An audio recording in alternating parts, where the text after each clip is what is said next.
그림은 뭐 전 세계적으로 유명한 그림인데, 이 그림을 저희들이 가만히 보면은 이 그림이 부부가 들에서 추수를 하고 교회 종소리가 들려서 거기에 감사기도 드린다고 하는 것이 일반적으로 알고 있는 내용입니다. 근데 실제적으로 이 그림에 대한 또 다른 비하인드 스토리가 있습니다. 저 보시면 바구니 속에 몇 개의 감자가 있는데, 실제적으로 무슨 말이 있냐면 저 바구니 속에 있는 것이 감자가 아니라 사실은 어린아이 시체란 말이 있습니다. 그래서 그 어린아이 시체를 묻기 위해서 들에 나가서 있던 부모가 마지막 하나님 앞에 기도를 드리고 그 시체를 묻기 전에 모습을 그림으로 그린 건데, 그것을 본 친구들이 야, 이거 좀 너무한 거 아니냐. 그래서 그 그림을 관에서, 어린아이 관에서 그 추수한 것으로 바구니로 바꾸었다는 얘기가 있습니다. 어떻게 보면 저 때나 우리가 살고 있는 지금 이 시대나 지금까지 경험해보지 못한 시대를 살아가고 있는 것 같습니다. 모든 사람들에게 다 어려움이 찾아왔었던 것으로 저희들이 봅니다. 그러는 과정 가운데 그래도 좋든 싫든 감사하게 저희들이 코로나를 극복하고 지나올 수 있도록 한 것이, 어떻게 보면 젊은 사람들에게는 본인들의 건강이 있어서 지나왔다라고 말할 수 있지만, 우리 특별히 연세 드신 분들은 사실은 우리의 능력이 있어서 지나온 건 아니잖아요. 그렇다면 우리가 코로나를 잘 극복할 수 있었던 것은 하나님의 보호하심이 있었기 때문입니다. 우리가 그렇기 때문에 하나님 앞에 이 시간 감사의 박수를 한번 드렸으면 좋겠습니다. 하나님 감사합니다. 우리가 힘이 있고 우리가 능력이 있어서 지나온 것이 아니라 하나님의 은혜가 있었고 하나님의 보호하심이 있었고 하나님의 인도하심이 있었기에 지금까지 우리가 지내온 거지, 나의 능력이나 나의 힘이나 나의 재력이 아닌 것을 저희들이 다시 한번 고백합니다. 이번에 한국 들어와서 보니까 필리핀은요, 인구의 절반이 20대 미만입니다. 그래서 당연히 필리핀은 젊은 사람들이 많은 나라, 그렇게만 생각해보다 제가 한국에 들어와 보니까 머리 허해신 분들이 훨씬 더 많은 것 같더라고요. 제가 홍 목사님보다 한 살 나이는 적습니다. 그래도 이번에 올해가 한갑인데 와서 보니까 한갑은 완전 어린애더라고요. 어디 가서 얘기도 못하고 평균 한 75세 이상 80세쯤 돼야지 나 좀 나이 좀 먹어서 뭐 이런 얘기 할 수 있는 것 같아요. 그걸로 보니까 하나님의 은혜가 우리나라 가운데 있어 왔었던 것을 저희들이 요번을 통해서 실감하게 됩니다. 저희들이 이렇게 잘 극복할 수 있었던 것 주의 은혜인 줄 압니다. 다음입니다. 우리 교회 가장 연세 많으신 분이에요. 77세 되신 분인데, 우리 에드윈이라고 하는 이분은요, 젊어서는 저분이 키가 크세요. 키가 크고 우리 홍철희 목사님처럼 잘생기신 분인데, 이분이 키가 크고 잘생기다 보니까 젊어서는 부인이 5명 있어요. 우리 필리핀에서는 가능한 일입니다. 그리고 그러다 보니까 여기저기 아이들도 많이 낳고요. 손자들도 있는데, 근데 이제 나이가 들어가면서 힘이 빠지고 그러니까 다 떠났습니다. 이제 아들 하나하고 같이 생활하시는 그런 분인데요. 저분이 저희 교회 출석하기 시작하면서 이제는 세상 것 다 떠나면서 하나님 앞에 헌신하고 신실하게 살아가고 있습니다. 감사한 것은 저분이 매일 아침 기도회에 저렇게 함께 참석해서 기도회에 같이 계속 나오고 계시고, 코로나 기간 중에도 감사하게 저희들은 예배 다 드렸고요. 주일 예배, 수요 예배, 저희들이 매일 아침 기도회, 오후 기도회 계속 지속적으로 지금까지 해올 수 있었던 것이 하나님의 은혜입니다. 그러면서 우리 에드윈 형제님이 계속 함께 참석을 하고 있고요. 그러고 난 뒤에 저분이 코로나 오는 기간에 밖에 나가지 못하니까 집에서 성경을 필사를 했습니다. 나이 77세 되신 분이. 저 위에 있는 노트가 그분이 성경을 기록한 그 성경입니다. 자기가 필사한 성경인데 신구약 전체를 다 필사를 하고 마치고 지금 구약부터 다시 쓰기 시작해서 요한복음을 다시 2번째 쓰고 있습니다. 자, 여러분, 우리는 이런 생각했습니다. 코로나가 왔으니까 우리는 할 일이 없다. 우리는 할 수 있는 일이 없다. 우리는 아무것도 못한다. 그런 것 때문에 많은 사람들이 더 우울해졌고 우울증 약을 먹는 사람들이 늘어났고 그것 때문에 약을 복용한 사람들이 2배, 3배 늘어났고 자살한 수가 늘어났습니다. 그런데 우리 그리스도인들은 사방이 막혔어도 하늘이 뚫려 있기 때문에 우리에게는 오방이 열려 있습니다. 우리 이렇게 한번 이야기합시다. 사방은 막혔어도 오방은 뚫려 있다. 사방은 막혔어도 하나님의 길은 열려 있다. 예, 맞습니다. 하나님을 향한 길은 열려 있습니다.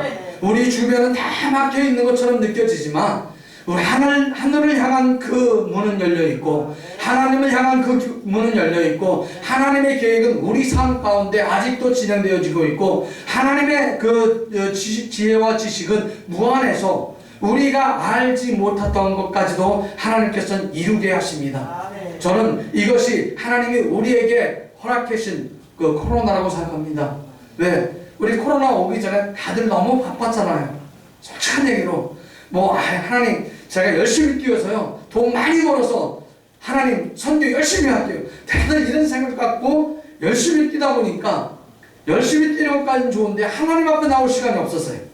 열심히 뛰다 보니까 하나님보다 우리 사업이, 우리 사역이, 우리 교회가, 우리 일들이 너무 많아졌어요. 그런데 감사하게 하나님께서 이 코로나 우리에게 허락하시면서 어떤 일들이 벌어졌냐? 다른 데 할 수 있는 일을, 밖에 나갈 수 있는 일들이 없어지니까 우리가 집에 있으면서 말씀 묵상하게 됐고 설교 듣게 됐고 거기에 그나마 하나님 앞에 기도할 수 있는 시간이 좀 더 늘었다고 봅니다. 제가 한국에 들어와서 들어오면서 한 주간 저는 격리를 했습니다. 격리를 했는데요. 기도원에서 한 주간 있는데 너무 감사하더라고요. 왜? 공식적인 휴가잖아요. 맨날 이것 때문에 사역 때문에 시간에 이렇게 맨날 쫓기던 삶에서 한 주간 격리한다니까 누가 뭐라 그래도 나 지금 여기 격리 중입니다. 그러니까 한 주간 공식적인 휴가잖아요. 그러니까 좋더라고요. 그래서 저는 격리해도 참 역시 그리스도인들은 좀 뭔가 다르구나 하는 그런 느낌을 이번에 받았습니다. 우리 대한민국의 기독교가 들어온 지 120년이 됐습니다. 자, 그렇다면 이제 우리도 우리나라의 문화가 좀 바뀌어야 되지 않을까 하는 생각을 해봅니다. 한국에 들어와 보면 참 그 장례 문화가 좀 너무 심각한 것 같아요. 근데 이거는 기독교적인 문화라기보다는 어떻게 보면 불교적인 문화가 더 강한 것 같아요. 그래서 그 사람들이 부르는 노래들 가운데 그런 얘기들이 있잖아요. 이제 가면 언제 오나. 우리들은 다시 오지 않아요. 왜? 여기가 더 좋은 데가 아니거든요. 우리는 여기보다 더 좋은 데가 있기 때문에 우리는 떠날 때 웃으면서 떠날 수 있습니다. 저는 그러기에 이것이 그리스도인들의 문화라고 생각합니다. 네, 다음입니다. 지금 저희들이 보고 있는 이 장례 문화 이제는 좀 바뀌어야 될 때가 되지 않았나 이런 생각도 해봅니다. 저는 이분 사진, 장례 사진 너무 감사해요. 왜? 탤런트이기 때문이 아니라 여러분도 잘 아시는 것처럼 이분은 권사님이세요. 권사님이 권사님답게 그런 장례식 사진을 놓은 걸 보고 탤런트가 아니라 국민의 배우가 아니라 하나님의 자녀로서 저렇게 웃으면서 떠날 수 있어야 되는 것이 우리 그리스도인의 삶이고 우리 그리스도인의 장례라고 저는 생각합니다. 그래서 저희들이 지금까지 날마다 주님 오시길 기대하고 있잖아요. 맞잖아요? 그죠? 우리 주님 오시는 거 기대하고 있죠? 우리 주님 재림 기대하고 있죠? 우리 그것을 놓고 기도하고 있죠? 맞습니다. 그렇다면 우리가 장례를 만다 할지라도 여러분 우리 웃으면서 합시다. 하나님 앞에 감사하는 마음으로 합시다. 그리고 우리가 떠날 때에도 웃으면서 그리고 자녀들에게 내 장례식 사진은 반드시 제일 멋지고 제일 잘생긴 모습으로 찍은 그 사진 갖다가 걸어놔 달라고 그렇게 부탁합시다. 그럼으로써 우리의 문화를 바꿔나가는 것이 좋을 것 같습니다. 다음입니다. 저희 교회 성도들 사진입니다. 아까 보셨던 에드윈 형제 77세입니다. 위에 있는 자매는 사마타라고 하는데 리따라고 하는 저 자매는 지금 그 몸이 좀 건강이 안 좋은 상황이 있는데요. 그래서 저희 교회에서는 그 연세 60 이상 되신 분들한테는 1년에 한 차례씩 다 사진 찍으라 그래요. 그리고 비디오 찍으라 그래요. 그 비디오에다가 뭐라 그러냐면, 여러분, 저는 예수 믿고 이렇게 이 땅에서 행복한 삶을 살았습니다. 그리고 이제 나는 우리가 사랑하는 하나님의 집에 이제 돌아갑니다. 여러분, 여기 제 장례식에 와주신 분들 진짜 감사합니다. 여러분, 제 장례식에 오신 여러분들, 저와 같이 예수 믿고 이제 여러분들이 이 교회에서 열심히 신앙생활 하시다가 우리 천국에서 다시 만납시다. 그래서 저희들은 그렇게 비디오를 찍고 있습니다. 비디오를 찍어서 우리 교회에서 뒤에 배경 이렇게 천국 가는 배경으로 처리해서 그렇게 해서 지금 저희들은 비디오를 준비해 놓고 있습니다. 그래서 장례를 떠나기 전에 교회에 와서 장례 예배 드리고 그 예배 드릴 때 거기 오신 모든 분들한테 영상을 보여줌으로써 내가 가는 길이 슬프고 어두운 길이 아니라 기쁘고 행복한 길이고 진짜 내가 그리스도인답게 기쁜 마음으로 갈 수 있도록 그렇게 가게 하기 위해서 저희들이 이런 비디오를 지금 찍고 있습니다. 우리 수마디아 롤리타 자매는 나이가 들어가니까 이가 다 빠지잖아요. 그래서 마스크를 쓰신 거예요. 코로나 때문에 마스크 쓴 게 아니라 부끄러워서 마스크 쓴 건데, 우리 계신 분들 조금이라도 젊었을 때 아직 내 이가 성성할 때 여러분 그렇게 사진 한번 찍읍시다. 찍고 교회에다가 잘 보관했다가 나중에 우리 떠나는 날 우리 장례식장에 갖다 틀어놓고 오시는 분들 앞에 내가 떠나는 그 순간까지 전도할 수 있는 그와 같은 일들을 했으면 좋겠습니다. 이 일들을 위해서 저희들이 사역하고 있는데요. 다음입니다. 저희들이 오늘 성경 말씀에 보니까 이런 말씀을 합니다. 과연 누가 다 주님 앞에 가서 멸류관을 받을 수 있겠느냐? 멸류관을 받을 수 있는 그 사람은 세 가지의 조건을 갖고 있어야 됩니다. 첫째는 첫째는 선한 싸움을 싸우는 사람이 되어야 된다고 합니다. 사도 바울이 이렇게 얘기합니다. 전제와 같이 내가 벌써 부음이 되고 부어지고 나의 떠날 시각이 가까웠도다. 구약 시대에 이스라엘 사람들이 하나님 앞에 제물을 드릴 때는요, 크게 세 가지가 있습니다. 한 가지는 짐승들을 잡아서 그 짐승들을 다 불에 태워서 드리는 제물이 있습니다. 이걸 번제라고 합니다. 그래서 그 모든 것들을 다 태워서 드릴 때 그거를 번제라고 얘기를 하고, 두 번째는 이 곡식을 가지고 오면 그 곡식을 빻아서 밀가루를 만들어서 거기에 기름을 붓고 그렇게 해서 그것을 떡으로 만들어서 주님 앞에 드리는 소제라고 하는 것이 있습니다. 이 소제를 하나님 앞에 식물로 드리는 그런 제물이 있고요. 세 번째로는 번제라고 하는 것이 있습니다. 이 번제라고 하는 것은 짐승을 가져왔을 때 거기에 각을 뜨고 그 위에 기름을 붓습니다. 물과 포도주를 붓습니다. 기름과 포도주를 부어서 그거를 태워서 하나님 앞에 드리는 것을 우리가 전제라고 하는데요. 사도 바울이 이와 같은 얘기를 합니다. 전제와 같이 내가 벌써 부어지고 내가 떠날 시간이 다 되었다라고 이야기합니다. 사도 바울이 이런 얘기를 할 때는요, 사도 바울은 마지막 감옥에서 이 사람이 그 사랑하는 아들 디모데에게 보낸 편지였습니다. 이 편지를 보낼 때 그 사도 바울은 감옥에 있을 때 쓴 편지입니다.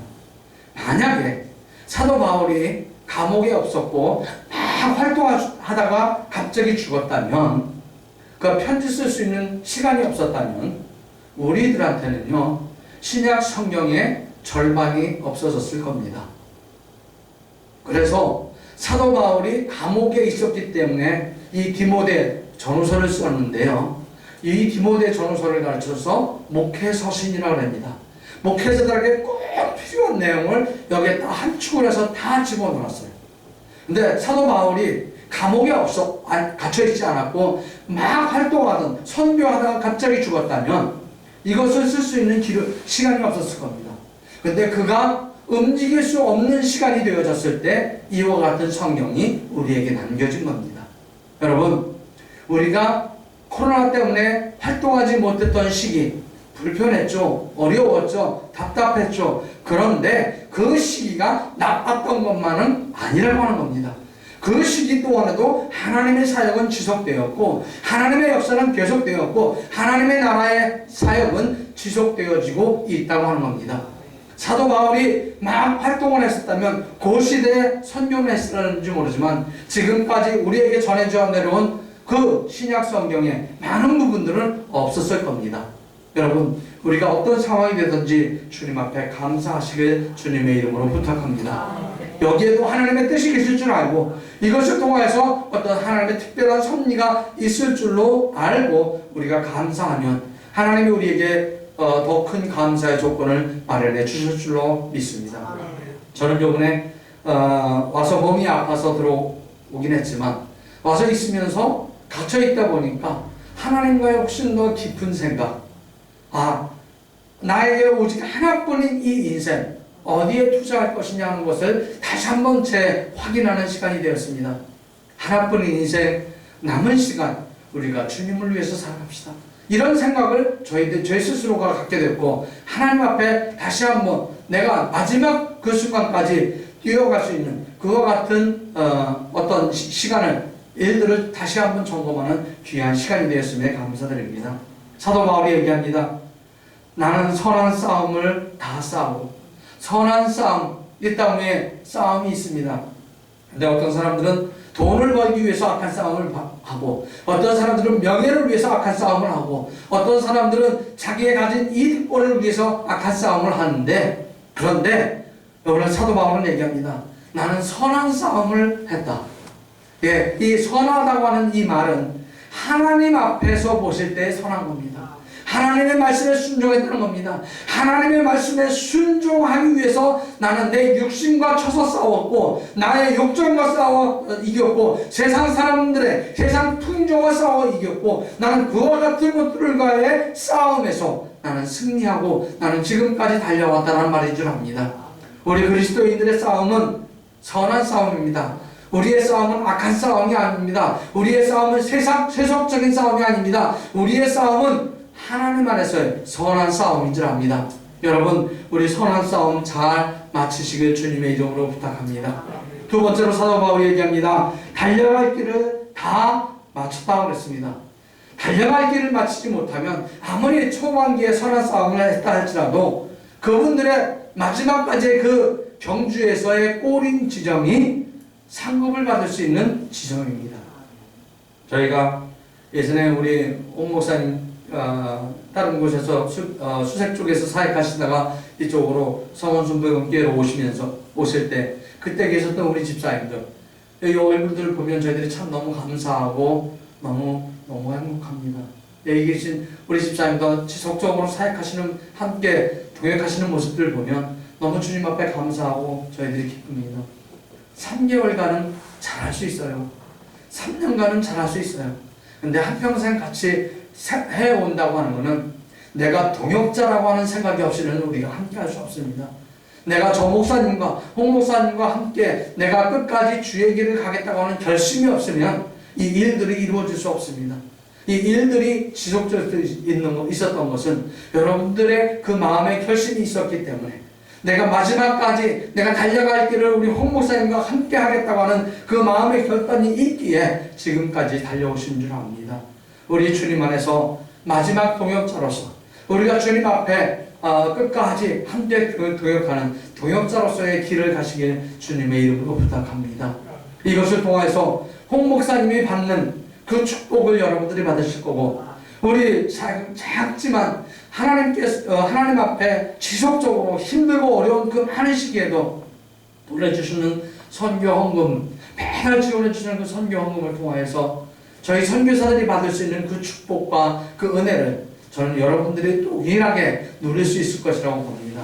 하나님이 저희들에게 주신 그 상급, 여러분들의 사랑의 열매입니다. 여러분들 중보의 열매입니다. 여러분들의 관심의 열매입니다. 그렇기 때문에 저희들이 받는 그 상급 동일하게 여러분들 모두가 다 받으실 것이라고 믿고 저희들이 주님 앞에 감사드립니다. 그 저희들이 끝까지 달려갈 길을 함께 지키시길 주님의 이름으로 부탁드리고, 세 번째는 믿음을 지키는 사람만이 주님 안에 상급받을 수 있습니다. 특별히 코로나 시대를 맞이하면서 많은 사람들이 휘청을 해요. 대한민국 교회 가운데 이 코로나 기간 가운데 10,000개의 교회가 없어졌다고 합니다. 여러분, 교회가 크다고 자랑했습니다. 교회가 중형교회라고 얘기를 했습니다. 많은 분들이 이것저것 자랑해 왔는데 막상 코로나 어려운 환란과 풍랑이 다가오니까 10,000개의 교회가 없어졌다고 얘기를 합니다. 그렇지만 우리 성원순복음교회가 작지만 주님 안에서 지금까지 해올 수 있었던 것은 진흙 속에 여러분들이 진주처럼 남아있었기 때문인 줄 압니다. 여러분들의 믿음이 지금까지 이곳 성원순복음교회를 지켜왔고, 여러분들의 그 믿음 통해서 이 교회가 오늘도 하나님 앞에 기도하고 나아가는 줄로 믿습니다. 여러분, 우리 서로에게 이야기합시다. 당신은 진흙 속의 진주입니다. 진흙 속의 진주입니다. 예, 여러분 한 분 한 분이 진흙 속의 진주처럼 빛나고 있음을 저희들이 믿습니다. 하나님께서 여러분들을 진주와 같이 보살피시고, 하나님께서 그 아론의 제사장들 가슴판에 새겨놓은 그 금보석처럼 여러분들 한 분 한 분이 우리 홍 목사님 가슴에서 빛나고 하나님 안에서 빛나는 귀한 보석들이 되어짐을 저희들이 감사드립니다. 다음입니다. 저희들이 하나님 앞에 나아갈 때 하나님의 사랑과 은혜가 우리 가운데 늘 있어 왔고요. 이 사역을 통해서 저희들이 주님 앞에 지속적으로 진행해 오고 있는데, 저희 교회 아까 보셨던 그 리따 자매입니다. 2020년 10월 30일 신방을 갔는데 저 자매가 그런 간증을 하더라고요. 목사님, 저희가 꿈을 꾸었는데요, 제가 꿈속에서 비행기처럼 날아갑니다. 할렐루야. 그런데 제가 꿈속에 봤더니 목사님 손을 잡고 날아가고 있습니다. 그러기에 제가 하나님 앞에 감사했습니다.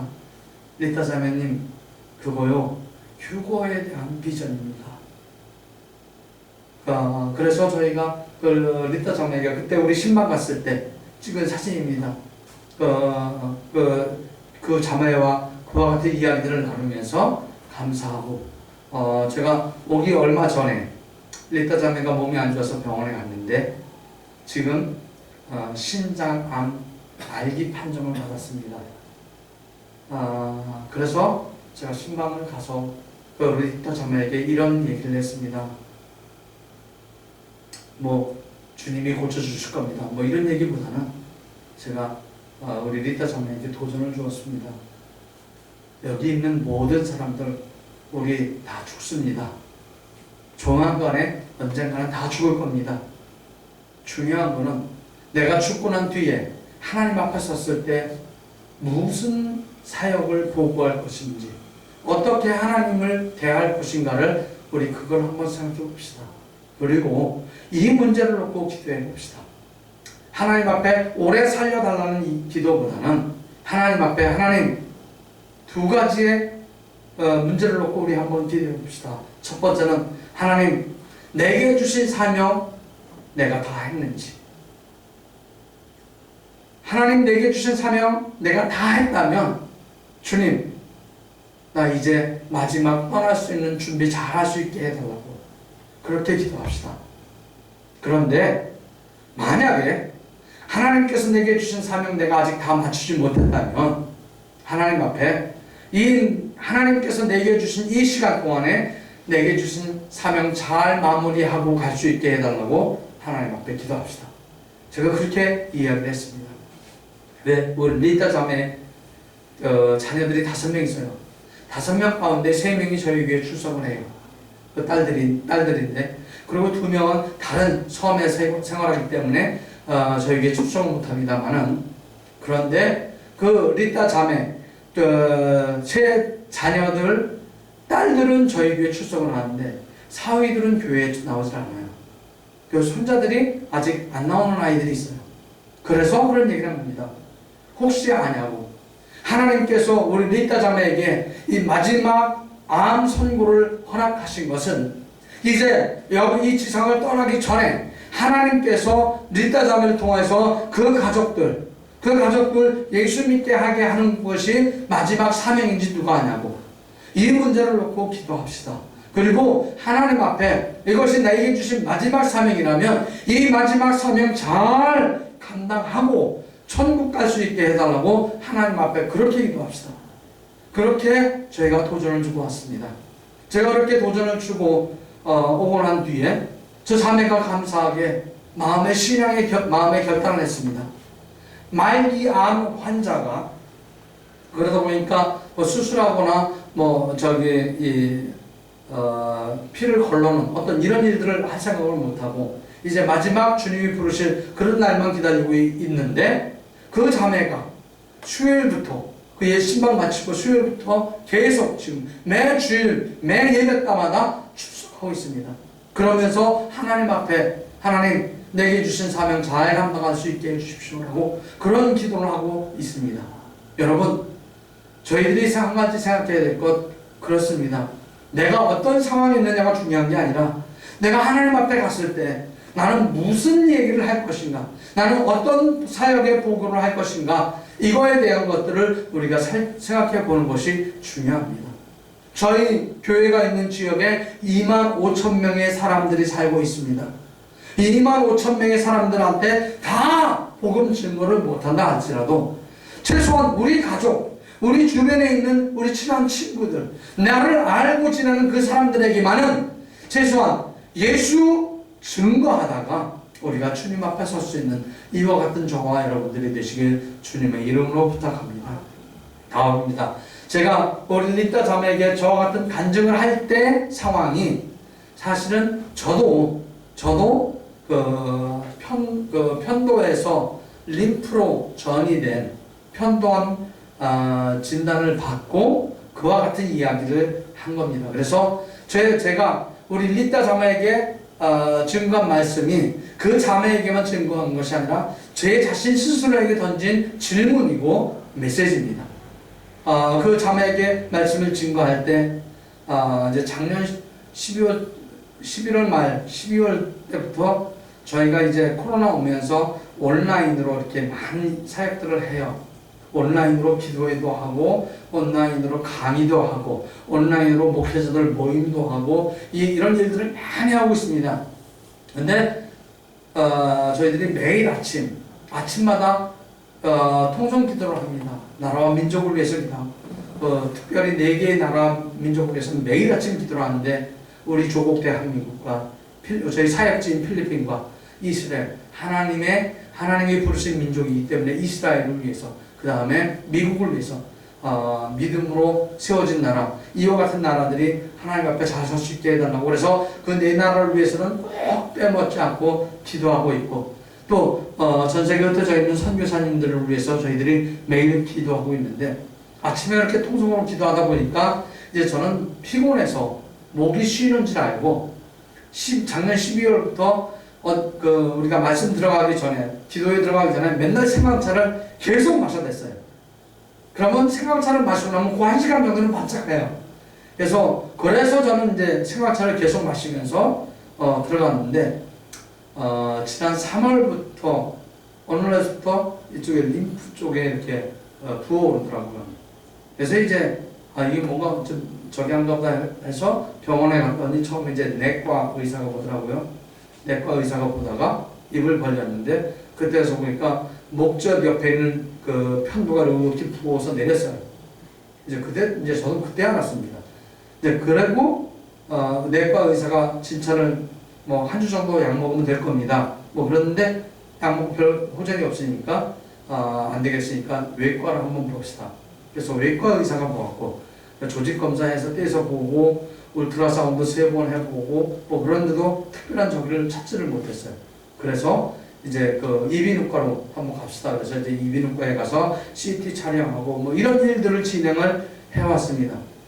이렇게 진행을 해오면서 저쪽에서 이제 필리핀에서 검사한 울트라사운드를 한국에 또 보냈더니 한국에서는 그러더라고요. 저 정도면 편도암 4기입니다 이런 얘기를 하더라고요.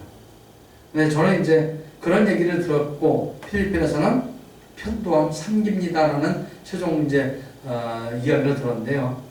저는 그것이 어떤 병인지 잘 몰랐고 한 가지 중요한 거는 나는 암 3기 이상 되면 나는 수술하지 않겠다. 그냥 자연치유하다가 하나님께서 내게 부르신 시간만큼 사역하다가 나는 가겠다. 저는 이제 그 생각을 했습니다. 그러면서 저는 하나님 앞에 감사하더라고요.